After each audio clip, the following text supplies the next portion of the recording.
So what's happening to the others? There is some virus going around, I think. So maybe people are sick, or I don't know.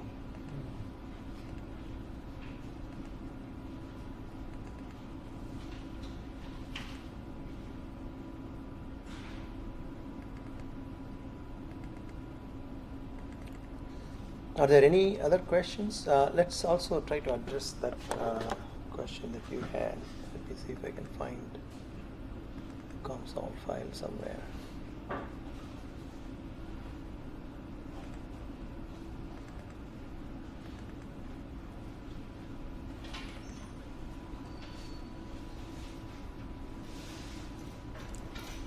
Now, the way that you do the comparison, you can do it any number of ways. You can export the data from COMSOL and plot it in Excel or MATLAB. That's fine also.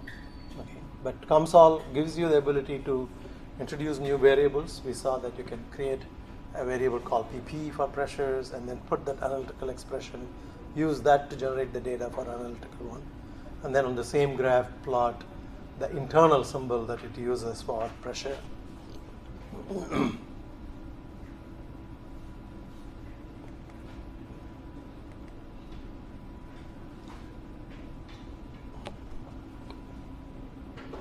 So line graph 1, right? So here SPF.u is the velocity. So how do you make it as a function of the radius? So if there's no option of actually describing the x-axis? That you need to do in the, that's your question. Okay. So you need to go into the results data set and define a cut line.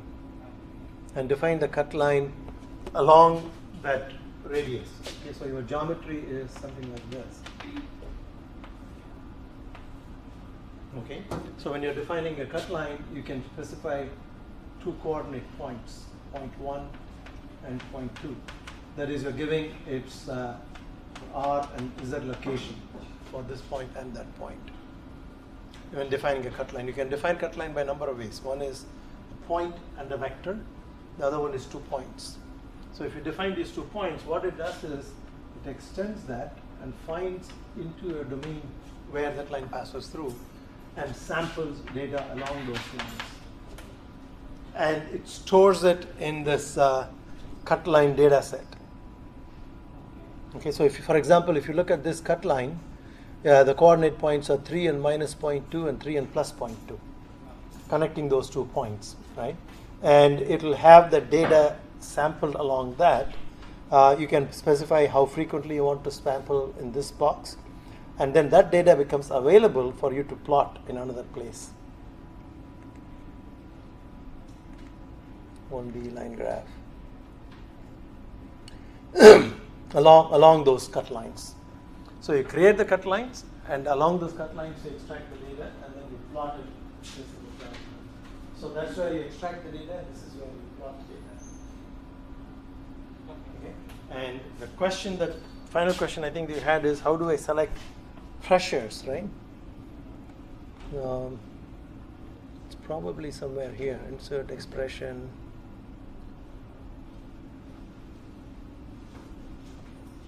Laminar flow. Velocity. No, there. Pressure, right? Yes. The way you select that is from y-axis data. Y-axis data, you select, click there, and it gives you the menu to select. I think if you know the variable, once you start using it, you will know what it is called. So sp.u is the magnitude. If you put sp.u, it's a u component. sp.v would be v component. I'm guessing this might be the p component, right? But to make sure that it picks the right one, you just go there and insert expression, and then pick from there laminar flow, whatever the quantities that you want to do. Like here it shows, right? sp.sr for shear rate, sp.u for velocity magnitude, sp.vort magnitude for vorticity magnitude, for velocity fields, u component, v component, w component, and for pressure p, right? So you select that and double click that, I guess. Yeah, sp.p. Then you can plot pressure along that particular line that you picked. So for the report, we have to do that to put it in the report, or it just comes, all the components are taught in the report whenever we generate a report. So whatever we open will be. What the report simply generates whatever folders that you have here. It runs through all the folders and generates those. So you can have any number of line graph there, and one line graph plots velocity, the other one plots pressure, the other one plots vorticity. But we have to have. You have to tell them. If you don't have any of them, it's not going to produce anything. Yeah. Yeah. I'm talking as if I've done all this. I haven't. I'm just guessing, right? And I think that the message is that you should also feel free to explore and learn from that. And by the end of the course, you'll know more about COMSOL than I do. Okay, so for the current assignment, I think you wanted an extension, right? Because some of you have exams on Wednesdays or something. So I postponed it to Friday. Is that fine? Friday, 8 p.m. I updated it, so you should be able to accept till then. Like we have Mardi Gras. Oh, did I say Mardi Gras? Did I promise Mardi Gras? No, not the Mardi Gras. Can we do it after Mardi Gras? My exam is on Thursday evening, so basically that doesn't do anything For you, okay. Can I extend it to Sunday or? Mardi Gras. After They are Mardi pushing Gras. all the way to Mardi Gras. Just from Friday, it's like holiday, and then Wednesday. For a graduate student, there is no holiday. No, but that's the time to catch up with thesis. Right. You are writing the thesis. You need the Yeah. time, right? Okay. So I will remember. So Mardi Gras is Tuesday. You're coming back on Wednesday? Wednesday, 12 o'clock, school reopens. I think we'll have our class. So when do you want it due? Wednesday evening? Wednesday evening, maybe. Next week, Wednesday? Yeah. Right. Wednesday evening. Okay. Wednesday evening it is. Thank you. All right. Now, how do you feel so far about this course? I still haven't. I'm struggling to find the last few projects. So please, if you have project ideas that you want to pursue from your own thesis, just send me that. I will see whether it's appropriate and include So I it. think we spoke before, but I'm having a difficulty in just formulating something appropriate to how much for a simple project is Mhm. required. I'm willing to discuss. If you want to come to my office sometime. And Tomorrow or Wednesday. I will Yeah. email you. yeah. For the projects, like, we focus more on the results than the literary review part, because I think that will make us more exposed to COMSOL, like trying to do different things than to like review the data. I'm not following. What I had in mind, and I have done this, and it has been successful on 2 occasions before I taught this course, is to model it after one paper and produce some of the results in that paper, so that you go through the whole process of setting it up in COMSOL. And I'm not expecting you to do a lot of parametric studies or anything like that. The simplest case in the paper that you can reproduce. If it's your own thesis, you are flexible to define what that result is. But write a report that is modeled after a paper with literature review, with for model formulation, boundary conditions, grid sensitivity, and some discussion on the results. And I like that, but I was saying maybe 2 weeks for less effort on literary review and more effort on. Yeah. Because I've delayed things significantly, I will suggest a modified timeline for you that will still give you more time to work on COMSOL and explore. Yeah, that's a good point. Yeah. Okay. Any other comments or feedback? Yeah. As a about the project, what are the main components that we need to include and we need to show in this project? If we want to and have an idea what to set up our own project, we need to know what are these things. Right. So a good example would be like your current assignment, right, where you have flow between 2 concentric cylinders. Now that's a 50-year or 60-year-old problem, so there is a lot of literature and you can easily set it up.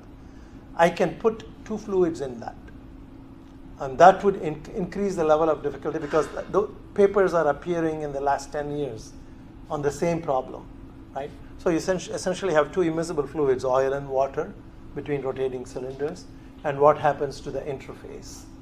COMSOL can solve them for you, and we will see how to set up the equations for studying such problems.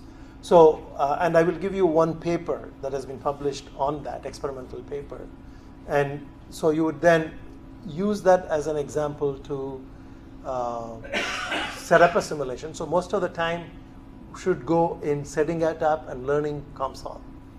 Okay, and some should go in the literature search, in the sense I want you to, and I specify these numbers, I want you to look at maybe 5 to 10 papers in a related area so that you know how to put together an introduction that traces the history of the progress of ideas.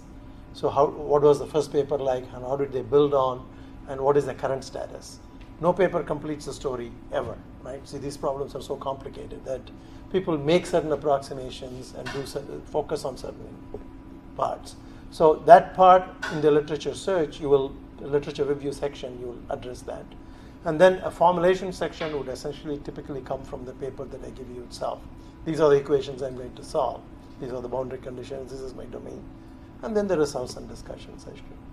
Right? So it's like a paper that you will read containing the same elements, but in a simpler context. You can simplify it. If a paper that you pick is very complicated, just come and talk to me, and we will try to simplify the problem so that you can still get the job done. The last time I gave, there was one student that took two-phase flow in a microfluidic channel, and to predict the droplet size distribution. That was a challenging problem, but it was, I think, inspired by what she wanted to do in her thesis. Two times before, there was a guy by the name Yu-Hao Lee who took a similar problem, but he took it all the way and he published a paper out of that. And he's now working in Carney, right? And they are so happy with him. And that shows essentially it is up to you. I'm leaving it up to you to see how far you want to push, how far you want to learn. And this is an elective graduate course. So I will make typically the distinction only between A and B. As long as you do the assignments and some effort on the presentation, on the report, you should have that kind of an expectation, nothing lower than that. I'm not trying to make it easy for you, so don't start taking too easy because it is important that you learn. Okay? And I'm creating an environment where we can discuss things openly and learn as much as we can. I'm also learning as we go along. So that's the exposure to different kinds of ideas in the simulation area, in the continuum concept. Okay, that's what this course is about. Okay, so in the last lecture, as I was saying, it is eclectic in nature in the sense we talk about different topics. We talked about symmetry boundary condition, periodicity boundary condition, what are the implications, how do we impose that when you have a forced flow over an array of cylinders, for example, how do you impose periodicity, what does it mean? And we started discussion on the nonlinear dynamics, linearization, and bifurcations. I want to continue with that. The reason is we need a view to interpret the results from any study that you do, because nature is very complicated and there are many, many different interesting ways that it can exhibit responses to any forcing that we put on that. And it was only, I guess, in the 80s, some of the powerful algorithms for looking at these so-called bifurcations or singular points came out. And there was a lot of activity in that time. Now it is considered as a mature area. But still, they give us a framework for interpreting complex responses from fluid dynamical equations. So in the last class, we talked about one example where we had, is it right? Not yet.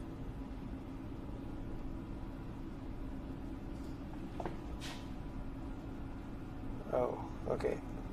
I don't know. I haven't figured out how to use this pen. Sometimes it works, sometimes it doesn't work.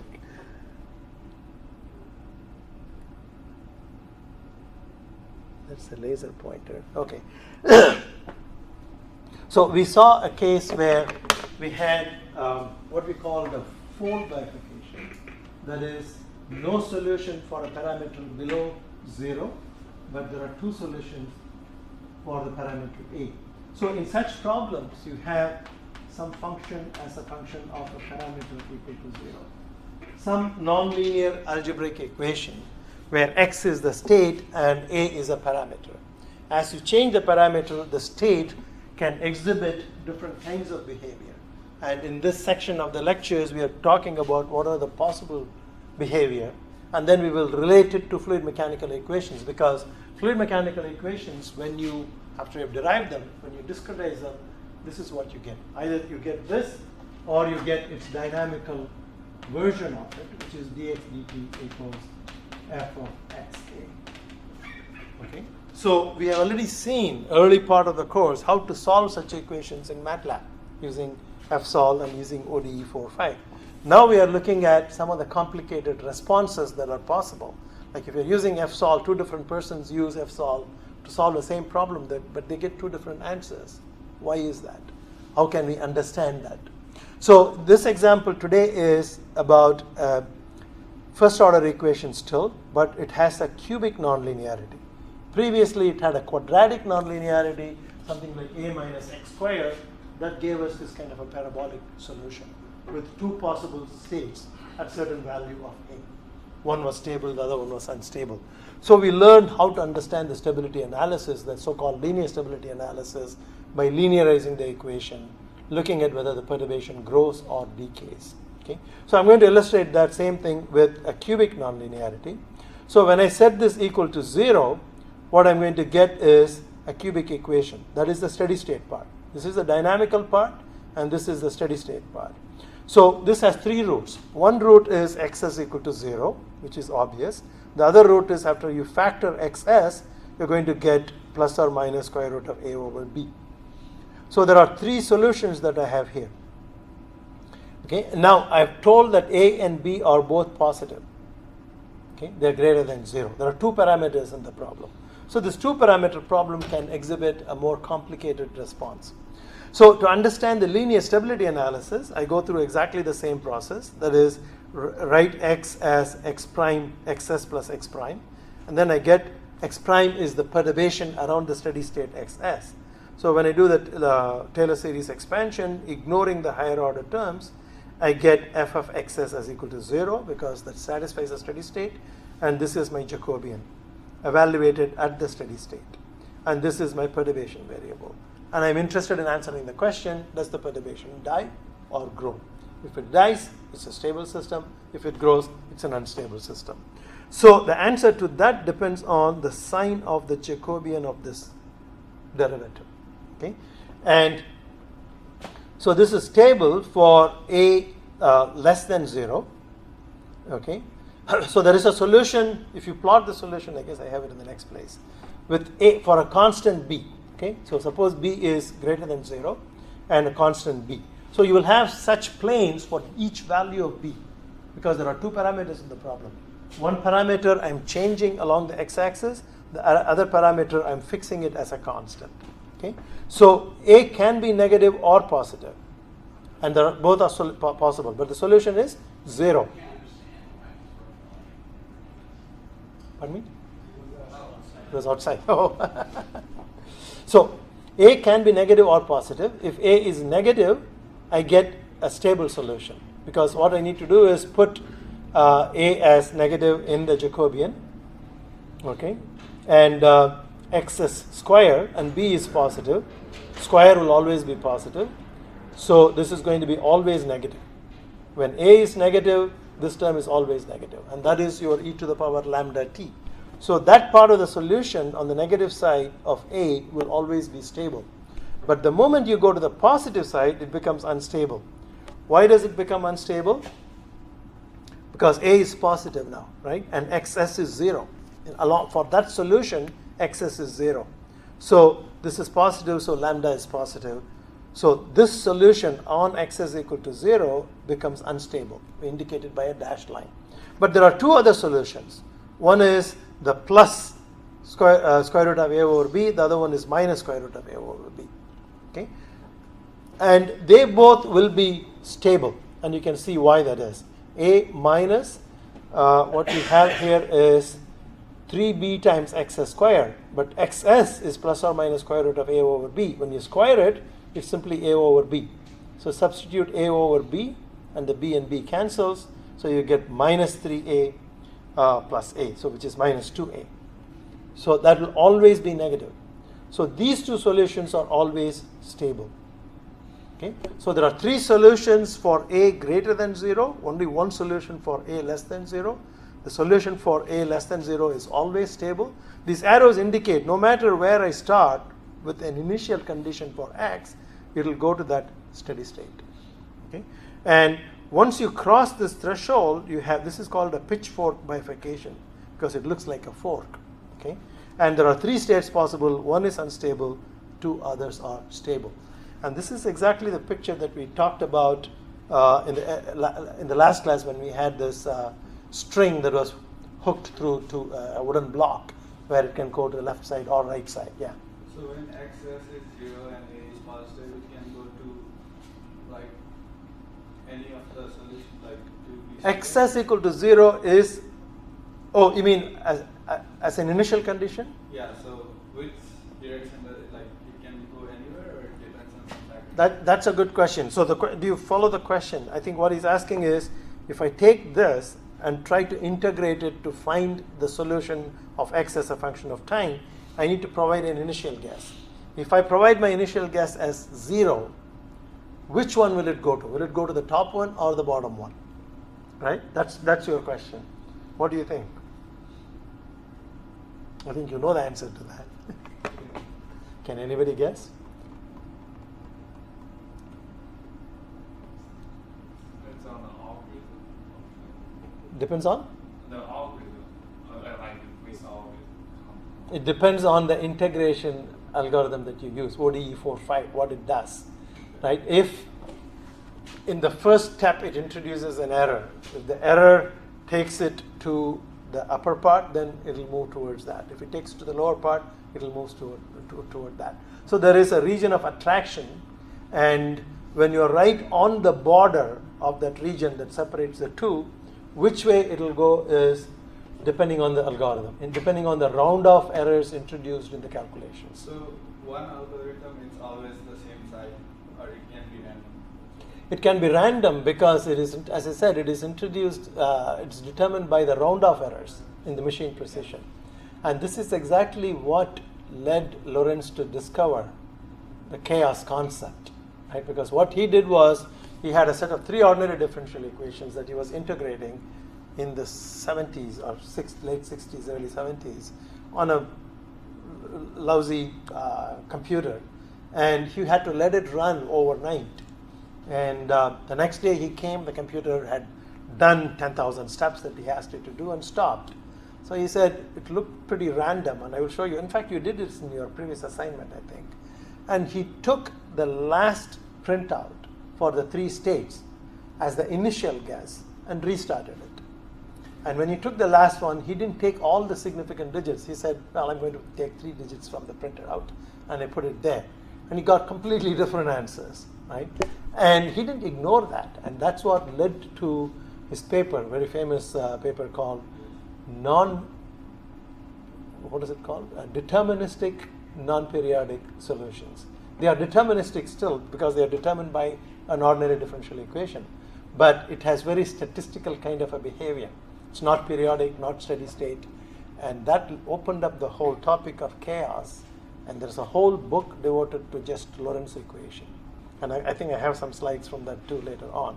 So the point is that initial conditions and the round of errors in the calculations can influence the overall evolution of these trajectories. Okay, any other questions on that problem? Now, the whole course can be given on these bifurcation algorithms, okay, because it's a fairly well-developed and complicated topic, and all I am doing is to alert you to be on the lookout when you're looking at, like the BRA2 problem that you did has all these behavior, right? So there are lots of problems in physics that will exhibit this kind of behavior. So the next problem is we're going to escalate the difficulty a little bit more. Now we have two states, x and y, two first order equations. or an equivalent second order equation. So the states are x and y, or x1, x2, whatever you want to call it. And there is a single parameter a in the problem. Okay. So what kind of a behavior can it exhibit? Now this introduces a new idea called a hop bifurcation. We saw a fold bifurcation, we saw a pitchfork bifurcation. There are many other classifications, but these are some of the more important ones from our point of view. So a hop bifurcation point is a certain critical value of A where the behavior changes from a steady state to a dynamical one. That is, it doesn't reach equilibrium state. So how does it function? For example, by simply looking at this two equations, after you drop the d dt term, you're getting the steady state solution, right? So x equal to 0, y equal to 0 will satisfy these two equations. So xs equal to ys equal to 0 is a steady state solution. Then you can ask the question, is that steady state stable or unstable? Okay. How do you answer the question? You linearize these two equations. Now the math gets a bit more complicated because you need to use multivariable Taylor series expansion because you have two variables.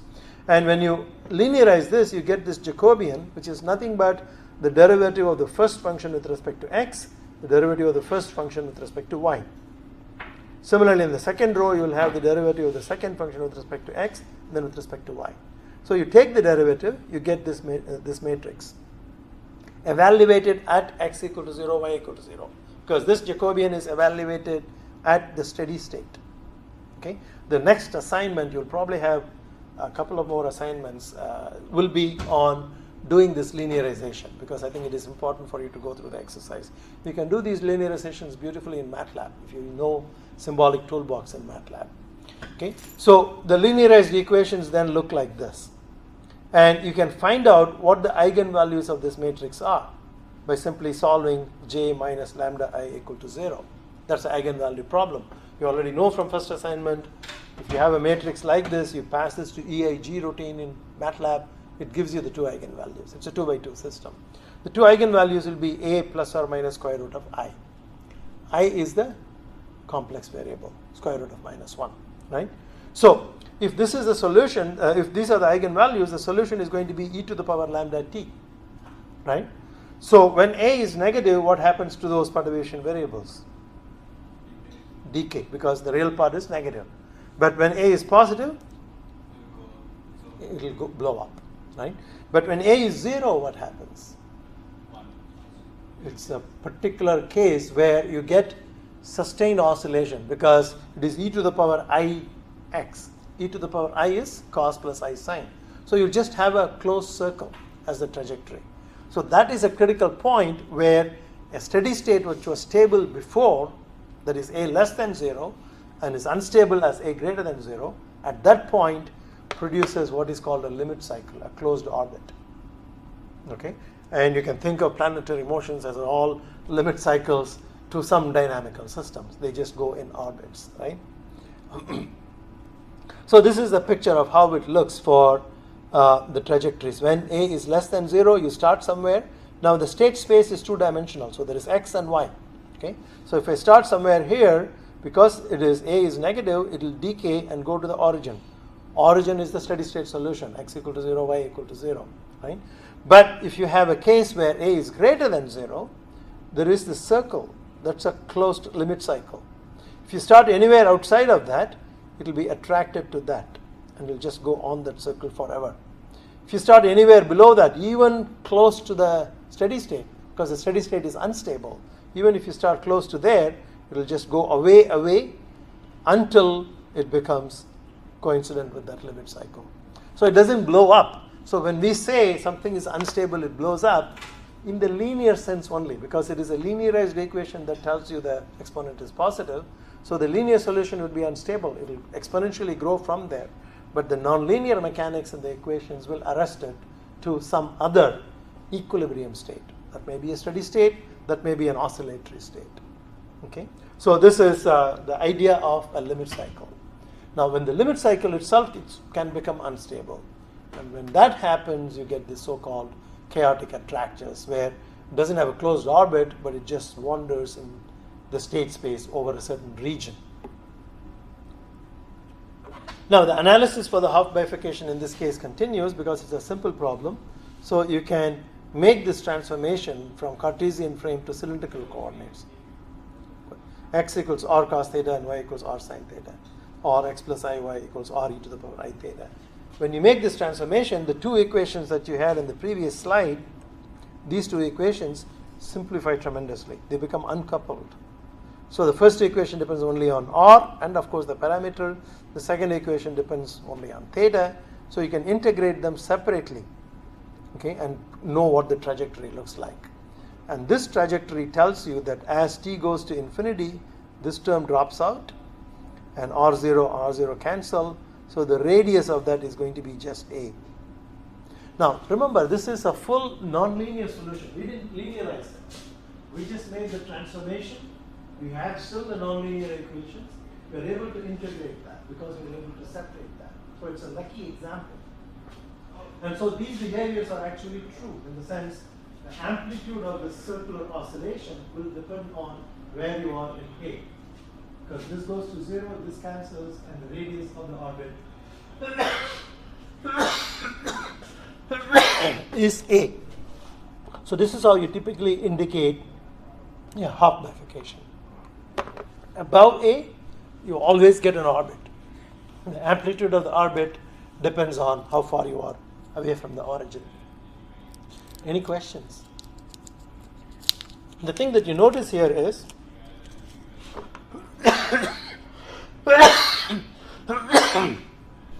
at the hop point, at the critical point, there is only a pair of purely imaginary eigenvalues because A is 0. Okay? That is the signature for a hop bifurcation point. Okay? So this is where you're showing where the eigenvalues are moving. So they're moving across like this, meaning at A equal to 0, there is no real component to the eigenvalue. There's only two imaginary components. So when we later on develop algorithms to find out where the hop point is, we will impose this condition, the condition that the eigenvalue has a purely imaginary pair of eigenvalues. And whereas for this case, the eigenvalue is 0 at that point. At the critical point, the eigenvalue is 0. So it crosses the axis like this. Eigenvalue is negative, stable, positive, unstable. 0 is neutrally stable case. Pair of purely imaginary eigenvalues, it's an hop bifurcation point. Any questions?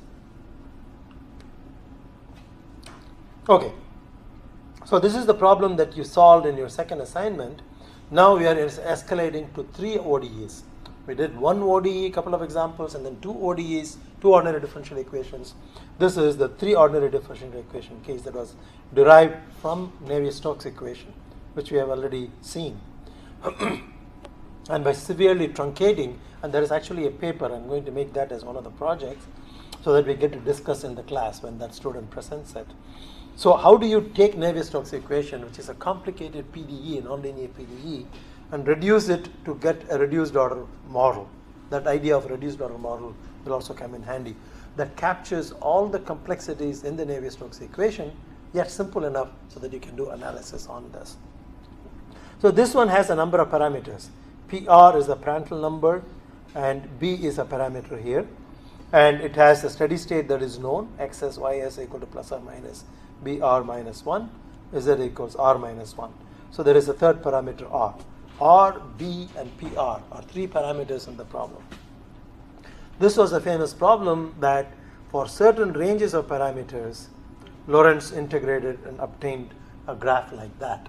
Here it is x as a function of time, but you can take y or z, plot it like this, you will get a pattern like this.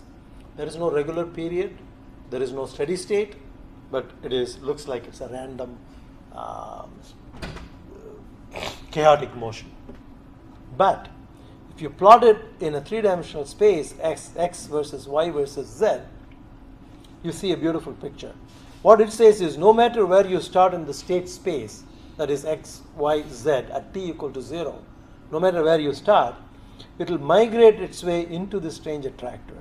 And then what you will see is it will just keep on going between these two. It's called a space filling curve. it basically fills a whole plane and it never intersects, because there are theory in ODEs that tell you that you cannot intersect. Why can't two trajectories to an ODE intersect? There's a simple geometrical way to understand that. I just made the statement, right, that when you have an ordinary differential equation, something like this, the solution to that, when you plot it as a trajectory, the trajectory cannot cross each other. U V equal. Hmm? Cross each If they cross each other, other. U V equal.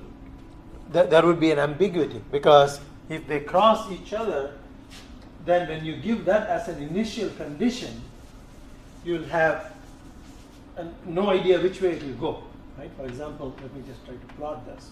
So this is x, y, and z in a three-dimensional case. So if I have a trajectory like this that crosses itself in 3D space, you can have trajectory that look like this, but they're not crossing because one is below the other, slightly away.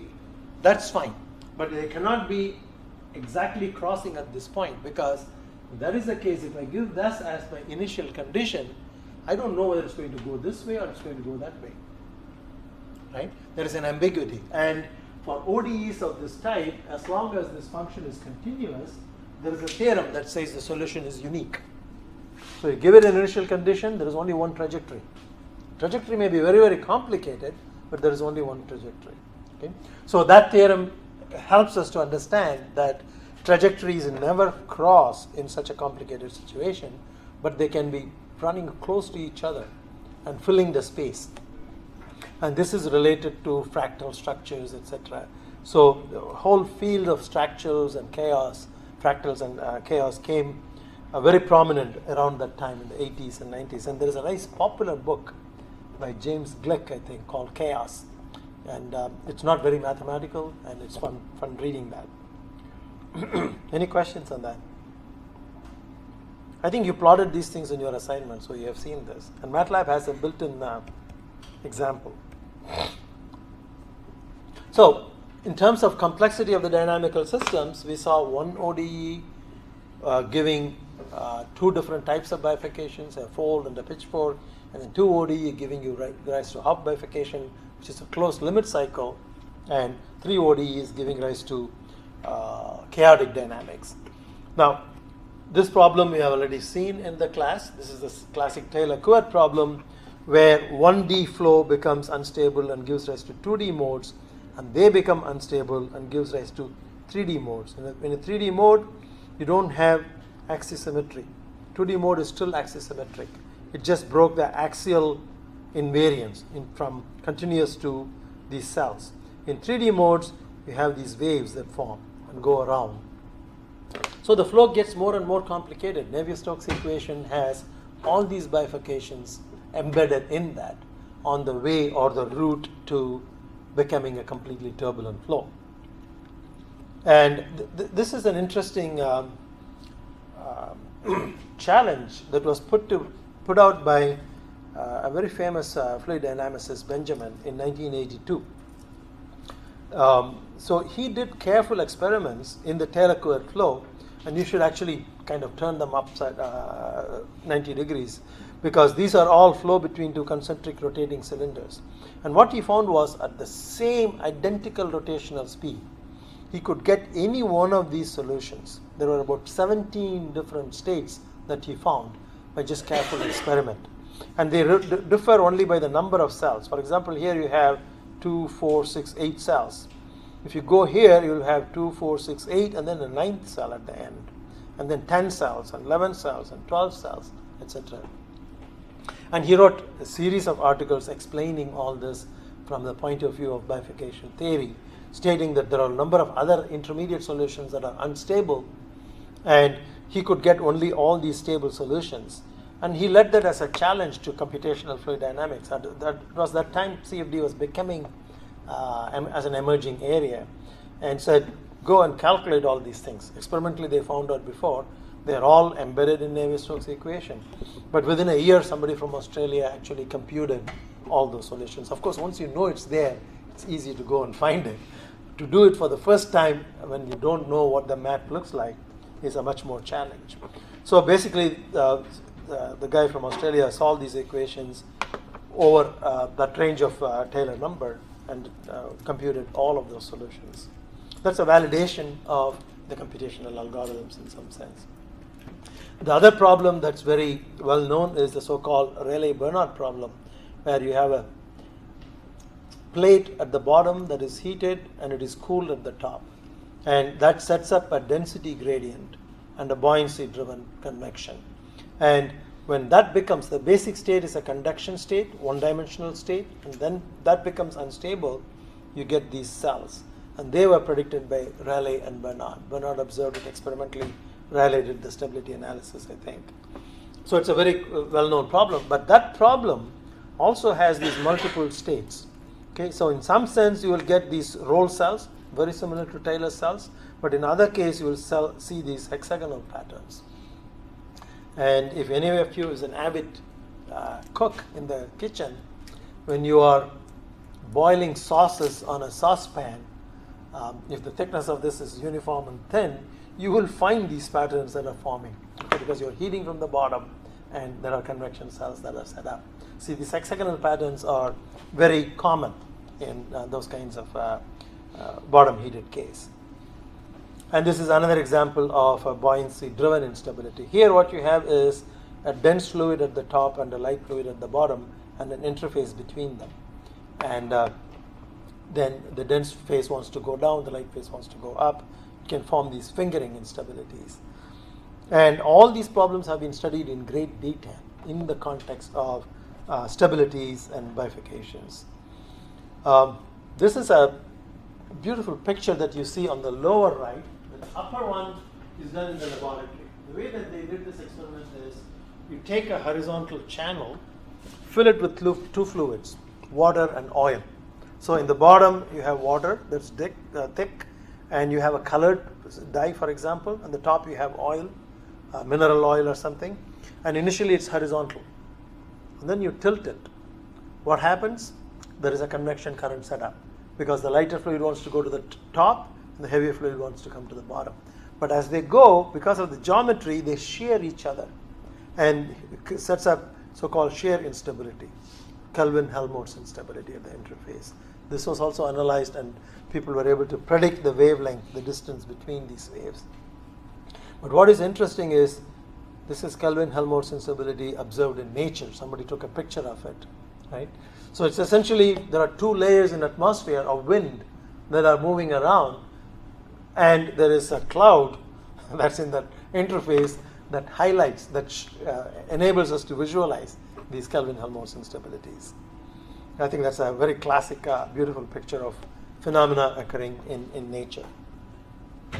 So this example we have studied, and it's going to be one of the problems that I'm proposing as a project.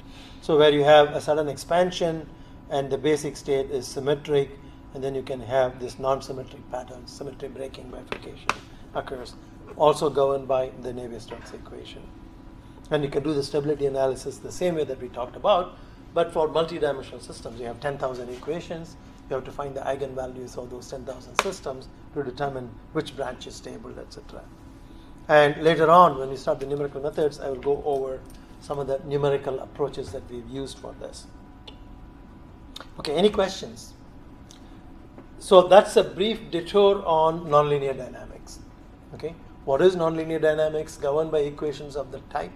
They can show multiplicity, they can exchange stability, and they are profusely found in flow problems.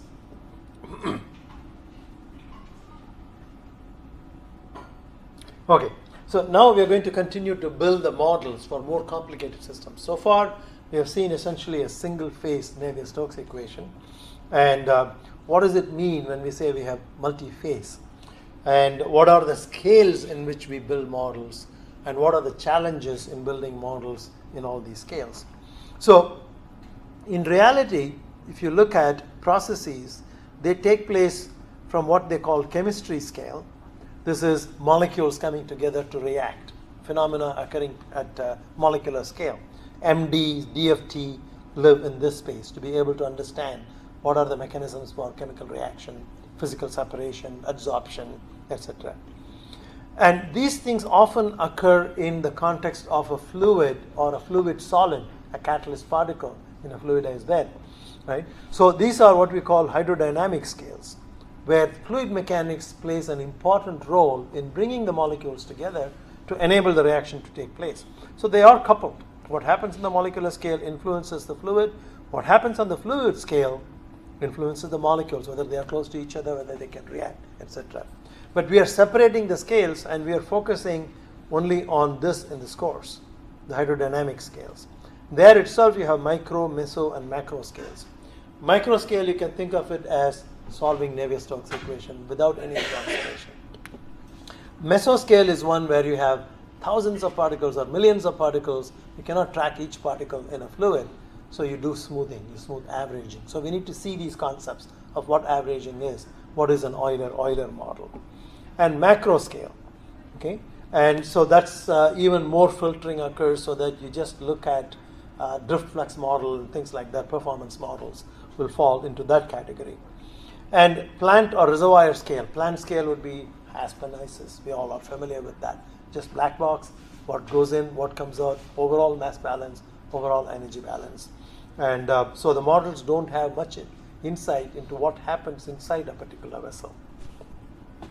So if you expand this hydrodynamic scale into three parts, the micro, the meso, and macro, it tells you what is the resolution in which we are studying. For example, my fluid domain is this rectangular box, and in that I have two particles. These are catalyst particles.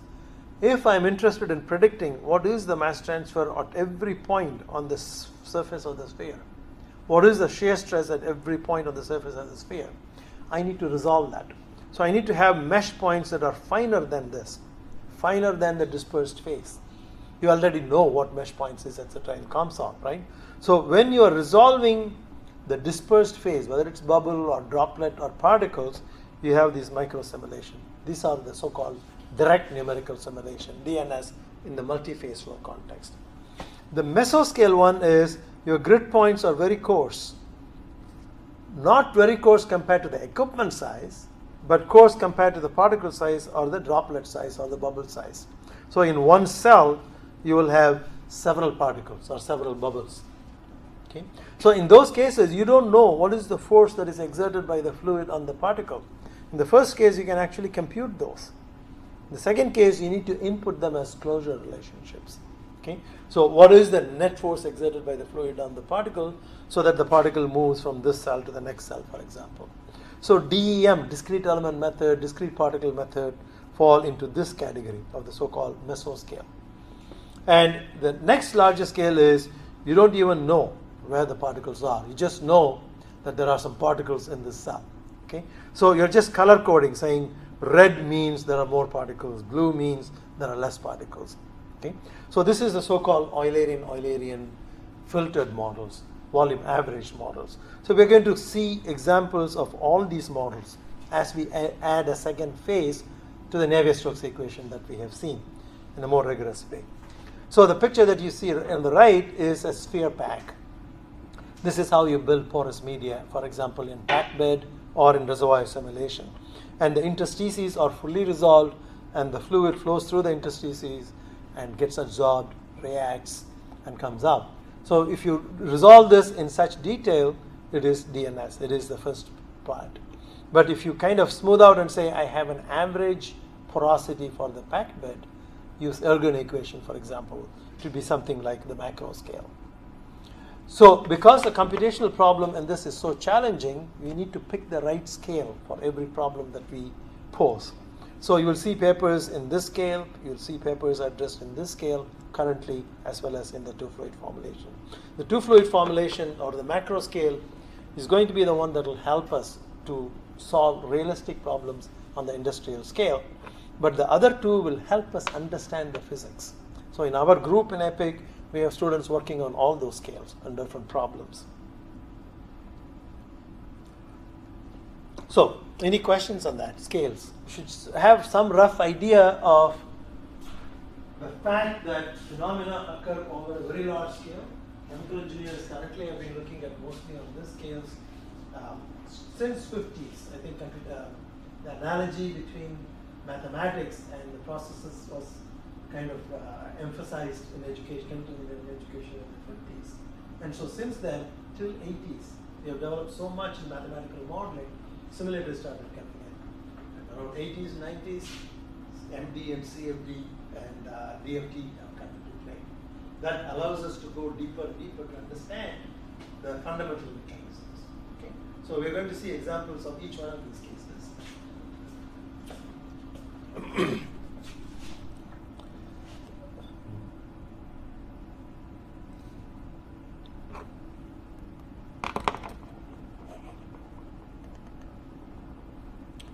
Okay, somehow this one is very unresponsive today, but I hope you can see that.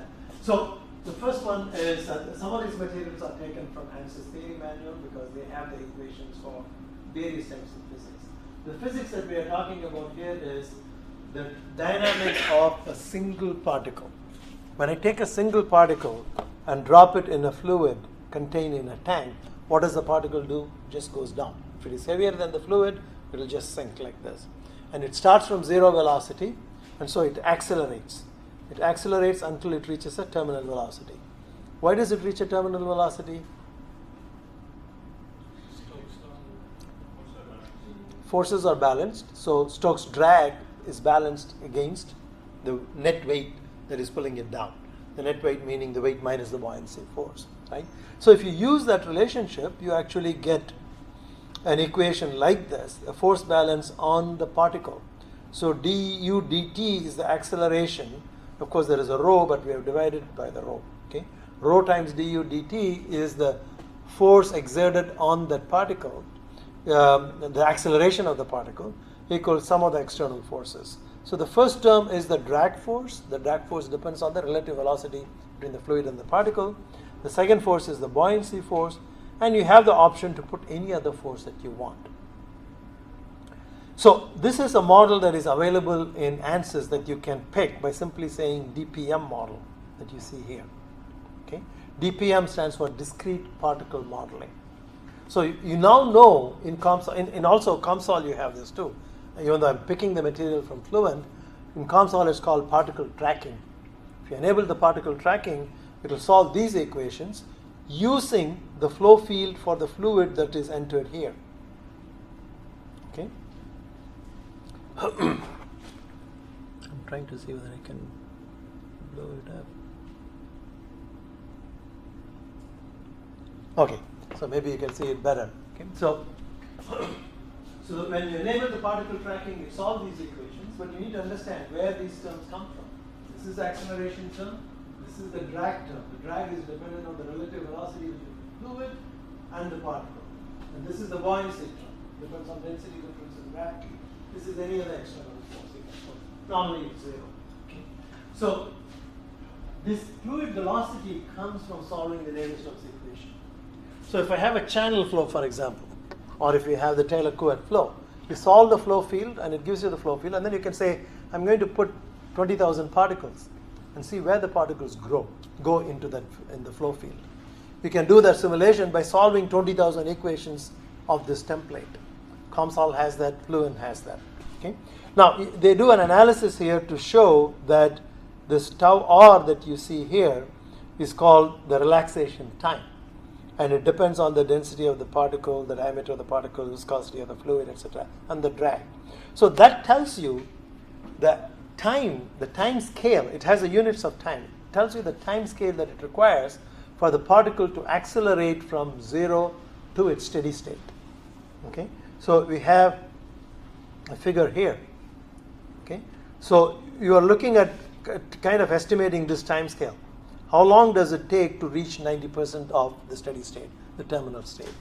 So for particles that have this time scale of the order of microseconds, what can you say?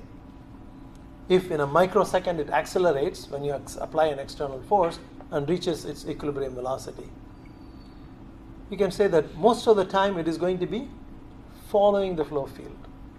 Okay? So in such cases, you can make certain simplifying assumptions that the particle follows the flow field when you have extremely short time responses for that.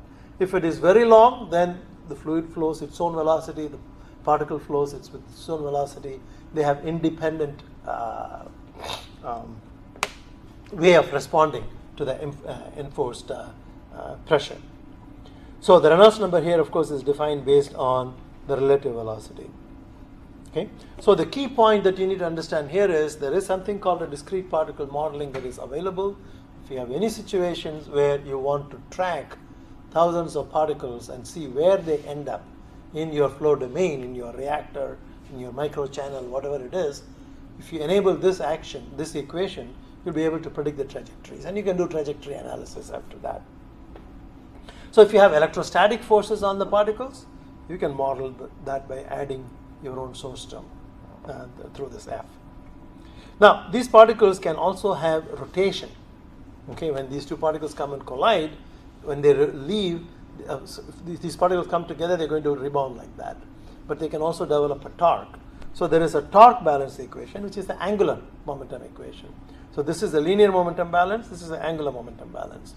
So the rate of change of angular velocity is proportional to some of the external torques. So the torque is going to depend on the vorticity of the fluid. Okay, so omega is the slip between the fluid vorticity and the particle angular velocity. Have you seen the concept of a vorticity in a fluid? So vorticity is nothing but the curl of the velocity field. Okay, that is, it's a mathematical operation. If you have a velocity field, if you take the cross product with del, you get the vorticity. And it gives you a sense of the rotation. The vortices are essentially, if you take a cup and if you swirl it, the circulation that you see is a vortex in a sense, right? So vorticity is a measure of those kinds of rotations. And so there is just like we had drag coefficient in the linear momentum, there is a rotational drag coefficient in the angular momentum equation. People don't normally follow that very much, but Fluent has that equation also, if you think that angular momentum transfer is important for you. So it's kind of a summary of equations that are available in Fluent. There are a number of other forces that we talk about. And I think at the beginning of the course we said, a physicist says only there are 4 forces, right? Gravity, electromagnetic force, strong and weak nuclear forces. But we talked about surface tension force, drag force. Now here in Fluent, you will see that there are tens of different kinds of forces that are proposed. The other forces are, for example, the so-called added mass force. Okay, so do you know what an added mass force is? An idea of what it is? Adding of mass. It's so the way the name says something about it, but it's not like you're actually adding a mass. It is the impact of moving a mass of a fluid, right? So these forces act. What is centrifugal force? It is a fictitious force that we feel when we go in a curved path, right? So in the same sense, the added mass force is experienced when you are accelerating a particle in a fluid. So initially the particle is at rest, but you are pushing it in. So it accelerates, right? So it is as if the particle is facing an extra resistance due to the fluid. And this was analyzed analytically to calculate an expression for what that force is as a function of the density of the fluid and the density of the particle and the acceleration, the total acceleration of the particle and the acceleration of the fluid. Because remember, when you're pushing a particle or when you drop a particle in a fluid, the particle drags with it the fluid. The fluid is not just rigid and the particle is sinking through that. Because of the no-slip condition, the particle will transmit some of its stresses into the fluid and the fluid will generate a motion with that. So this particle then, if it were not moving in this fluid, will be subject only to the gravitational force. Right? Because it is in a fluid, while it is accelerating, it feels a greater resistance. And that is what is called the virtual mass force. So it's a virtual mass because it is a mass that doesn't really exist, but it is as if an extra mass is being moved. and the force required to calculate that. And the analytical expression that was derived for a single particle for acceleration of a virtual mass is included in Fluent and in COMSOL as a generic expression. Okay, this force can be added into this F here. So this F here can be any one of the other forces we are going to talk about. If there is an acceleration, there can be an added mass force. There is something called a Safman lift force, named after Safman, who studied this problem now. Now, what is the Safman lift force? What is a lift force? We have already talked about that, right? Lift force is the force that is kind of perpendicular to the direction of motion.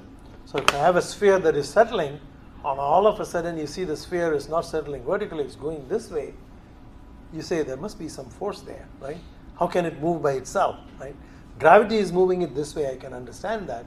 But what causes the particle to move to the right side? There is a force, right? So this, our faith in causality, cause and effect, tells us, propose an idea that if a particle is moving in that direction, there must be a force. So that is what is called the lift force. Now, he analyzed it theoretically, but others have done experiments.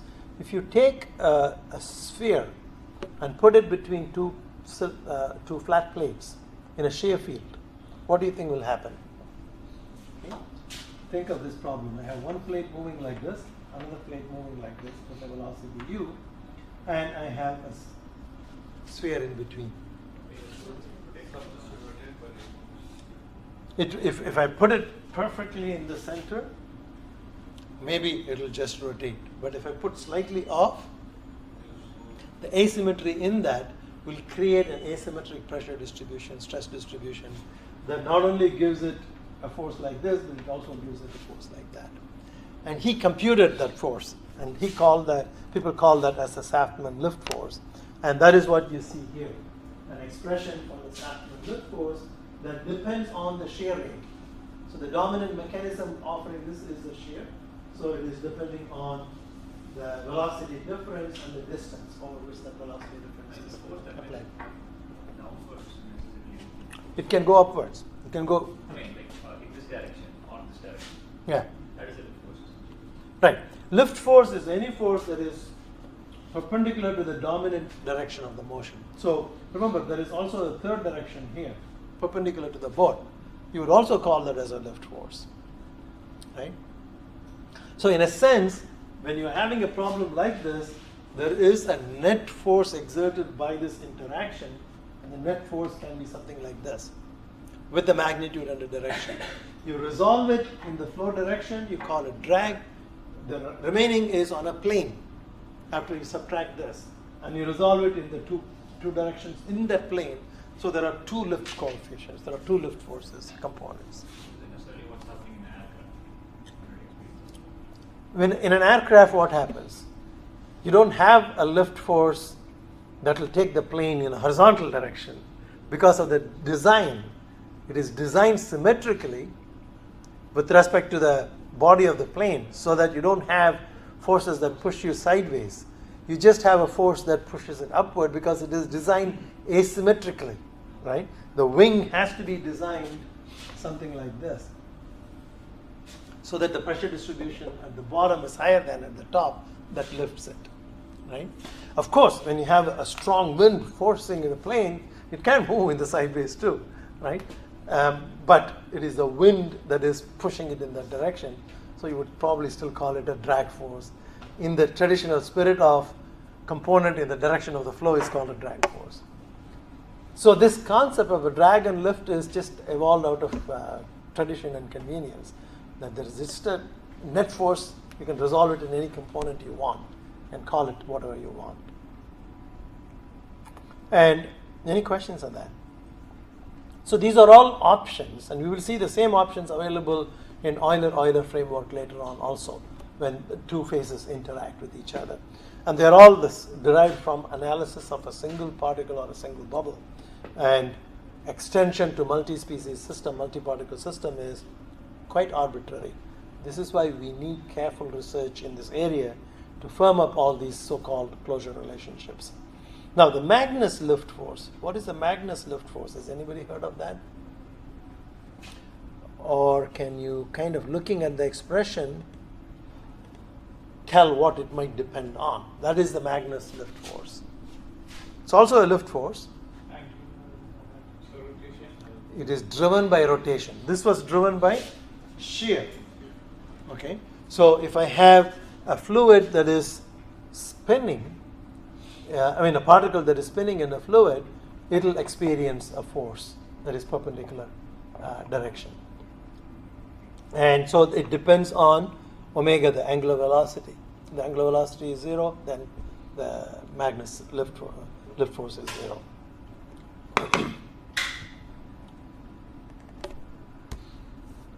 Okay, any questions? Then there are drag laws for spherical and non-spherical. These are all just empirical, so I'm going to ignore that. Now, just like we had momentum balance equation, we are still talking about Lagrangian framework for looking at particles in flows. Okay, how do we model particle dynamics in flows? So that gave us an idea of how to capture the trajectory, the velocities, etc. Suppose the particle is a catalyst particle, it is undergoing some reaction, releasing heat, so its temperature can change with position. Okay, how do we couple this is what is called multiphysics, right? We are coupling many things. We have coupled particle dynamics with fluid dynamics through Lagrangian description, and now we are seeing how it is handling the heat transfer coupling. So what is this? This is just the energy balance on a single particle. So the rate of accumulation of energy, mCp T is the temperature of the particle. So what are we assuming in that when we make that statement about the gradients of temperature inside the particle? They're 0, don't exist, right? That's the assumption that we are making. When is that assumption good? Tiny particle or high conductivity particle, right? So there is a number that characterizes these two dimensions. It's called the Biot number. In heat transfer, you might have seen that, right? So if the Biot number is extremely small, then you can assume a lumped model. So this is a lumped model as far as the particle is concerned, because we are ignoring temperature variation inside. But that is the energy change that is equal to the amount of energy that is transferred into or out of the particle. So that depends on what the temperature field looks like, right? I blow this. So T infinity minus Tp can be positive or negative. T infinity is the surrounding temperature, Tp is the particle temperature. So depending on whether it's positive or negative, you can have convective transfer of heat to or from the particle. And what is the next term? Radiation. Same thing with radiation. Okay. So if you have coal combustion in a boiler, that may be important, right? You're tracking the coal particles as they are burning up. Okay. So the nice thing is you can now have 10,000 particles. You can track the temperature of each one of these particles immersed in the flow field. So you have to now ask the question, where does that heat transfer coefficient come from? H. Comes from some correlation for heat transfer from a sphere, for example. Okay, so there is a famous correlation: 2 plus constant times Reynolds number to the 0.8, Prandtl number to the 1/3. Right? When you're using that correlation, what assumptions are you making? That correlation was developed for a single sphere in a fixed environment, right? In laminar flow. Okay, no natural convection, none of those. So if you're using that correlation, and that's what Fluent uses in this case, it is ignoring what happens around the fluid, but taking the result from a single particle dynamics and putting it in a situation where you could have multiple particles. That's a source of error. When we're building models for multi-particle systems, these are all sources of errors that we need to improve. Now, if I did this through so-called DNS, what would I do? I would go back to this framework that I have, and I would actually solve conduction equation inside the particle and fluid mechanics outside. Okay, I will not assume that the temperature is uniform, right? And I will impose at the interface certain boundary conditions that are rigorous. So I won't have a heat transfer coefficient correlation for this. What would I say? Temperature is continuous at the interface and the heat flux is continuous at the interface, meaning whatever the heat that is coming from the fluid to the particle interface is conducted inside that. COMSOL, when you do that problem in a fine mesh, will automatically impose that condition, the continuity of fluxes and temperatures. In fluid mechanics, continuity of stresses and velocities. So you should keep that in mind. Okay, when you are building a model like this, it is on a mesoscale, not on a micro scale. Okay, it's not fully resolved. We are assuming something about the flow feature and capturing that effect in the heat transfer coefficient that we have here. Any questions? When we are talking about, we consider the flow field for the particles, what about considering the effect of particles and flow field? Right. Very good question. Yeah. So did you guys get that? So when I am solving this equation or the equation before this equation that you see on the top, I am considering the effect of the flow on the particle. Where does that effect come? The effect comes in, as I said, in the velocity field. This velocity field is the fluid velocity field. So I solve the flow field. I take that flow field and solve this equation to impact the flow field impact on the particle. But when the particle moves, it's going to affect the flow field also. That's your question, right? Am I including that? And the answer is, in this framework, I'm not. So that immediately places a restriction. This is good only when the concentration of particles is very low, so that the backward transfer of momentum is not very significant. So that is typically given as 5%. If you have the solid volume fraction or bubble fraction less than 5%, this kind of a Lagrangian approach is called one-way coupling, and that's adequate. You can do a good job of predicting particle trajectories because these particles don't affect the fluid trajectory back. That's again a mesoscale approximation we are making. It's not true, but it's a reasonably good approximation. But if you are doing it in micro scale, you will actually couple these things very strongly. Meaning, if this particle moves, it will affect the flow field. Right? And if the flow field has such velocity, it will exert a net force, a net torque on the particle. And if you are fully resolving it, that is the DNA. That's the most accurate you can do without any approximation. But in these cases, if it is dilute, you take one way. That is, the flow field affects the particle. But if it is concentrated, you need to take the particle effect on the flow field, and we can do that. So there are some formalisms called DEM, discrete element model, with CFD, DEM CFD. I'm going to talk about it later on. That shows the two-way coupling. Okay. So once again, this is a fairly challenging area of modeling, and I'm talking about a lot of concepts in the hope that you will retain the concepts and use it when you need it, if you need it in your thesis.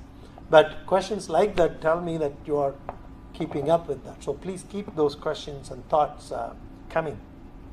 Any other questions?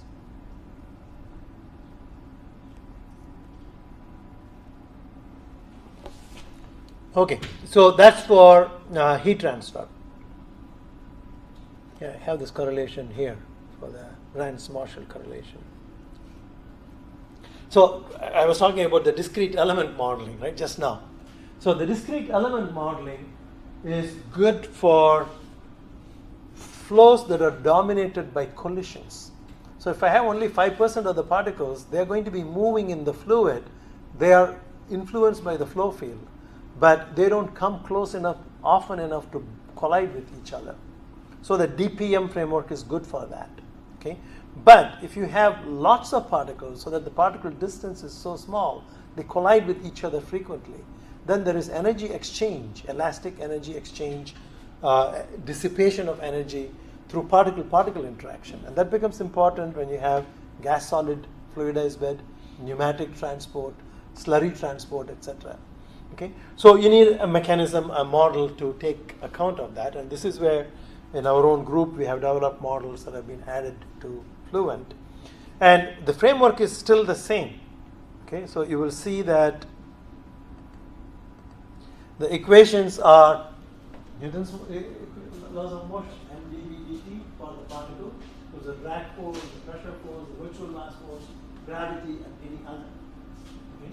And we track this position of the particle with the velocity. Once you know the velocity, you integrate this to get the position. Right?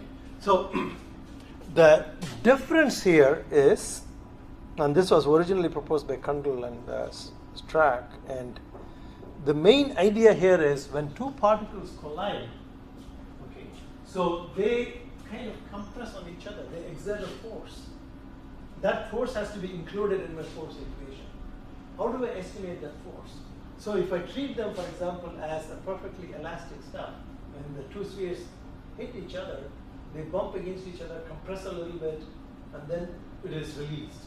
Right? So it is as if the particles are experiencing a force of repulsion or rejection from this overlap. And using this idea, they developed a model for studying the interaction between particle collision. Okay, and there are two types of models that are proposed here, and this is a simulation that our postdoc did in a rotating drum with about 100,000 particles, two different colors, to see how they mix. And these are experiments that others have done that shows if you have two different particles, they form these beautiful patterns. We have not been able to simulate that in a rotating drum. We are able to do it in a rotating rectangular channel. But the basic idea is that there is an additional force. When two particles collide, there is an additional force. In one model, the so-called spring collision model, it's as if that force is proportional to the compression overlap zone. Delta is the overlap zone that we saw in the previous slide. Okay, so here you see there is a slight overlap that is indicated, that is delta. So the two spheres compress slightly and then come back. And so the force depends linearly on that. So this is called the linear spring model. In the nonlinear Hertzian model, the force is proportional to that overlap to the power 3/2, 1.5, yeah. Is it important that the direction of motion of these two particles is like this? They're hitting each other in a like tangential direction, or Right, so you need to resolve that. If the two particles, you can imagine, you play billiard balls, right? So if you take something like this and hit it, right, you need to look at which angle to hit, because when they come like this, they will go like that, right? So that resolving the angle of at which they interact is important. This one is essentially in the direct E12 is the vector pointing the center to center distance. So it is direct collision. They approach each other, compress, and then come back. Okay, but once you have that, you can extend that to situations where they are not coming back against each other and resolve the forces. It's just a matter of resolving the directions of that. Okay. So this is a model that is built into the current version of Fluent, but not COMSOL, I think. COMSOL hasn't gotten into the DEM modeling framework. But it is an important framework for studying fluidized beds in chemical engineering. And this is where your question is answered. Like what happens to the momentum that is transferred due to particle motion on the fluid. So this is the equations of motion for the fluid, the continuity equation and the momentum equation. Momentum equation looks very similar to Navier-Stokes equation, and you will see the way of deriving this, why we have these porosities or void fractions in there. But the key part is to recognize that this source term, Sg, is the momentum transferred from the particle to the gas. Okay? So these are the slip velocities between the continuous phase and the particle phase. This is summed over every particle. There are 10,000 particles. This is summed over every particle, and then integrated and added as a source term to the fluid. So the particle motion exchanges some momentum, either gives some momentum in pushing the fluid where the fluid was stagnant, or extracts some momentum from the fluid. Whatever this, that direction will be determined by this sign. Okay? So that term was originally absent one-way coupling, when you're solving the momentum equation for the particles, this term is, because you solve only the flow equation, and then you don't come back and correct this. But in this two-way coupling, you need to iterate between solving the continuous phase equation and the discrete phase equation I showed you earlier, and iterate between those, taking the information from one period to the other. And that is included in Fluent, in the current version of Fluent. So this is some of the most recent type of developments in the Fluent modeling. Okay, so the survey of the various types of modeling approaches and the rigor in each one of them is what we are going through now. The figure that we see on the right-hand side is a simulation from our group in petroleum engineering for flow-through porous media in reservoirs using this kind of a modeling. So we have tiny sand grains that are moving through these porous media, and where do they grow and how do they grow, etc. can be studied using this kind of. Okay, so I think we should stop there. We've been overextended. So on Wednesday we will continue with the DNS modeling. Sand is moving? Hmm? Sand is moving in porous media? No, in this particular simulation there are spheres, but we have tiny particles that are smaller than the interstices. So those are treated as sand particles that are moving particles. So the moving particles are handled in this type of the DEM, DPM. How results conventionally is like we are talking about sand particles and they'll have like Good. binding is like DNS. That's a good question.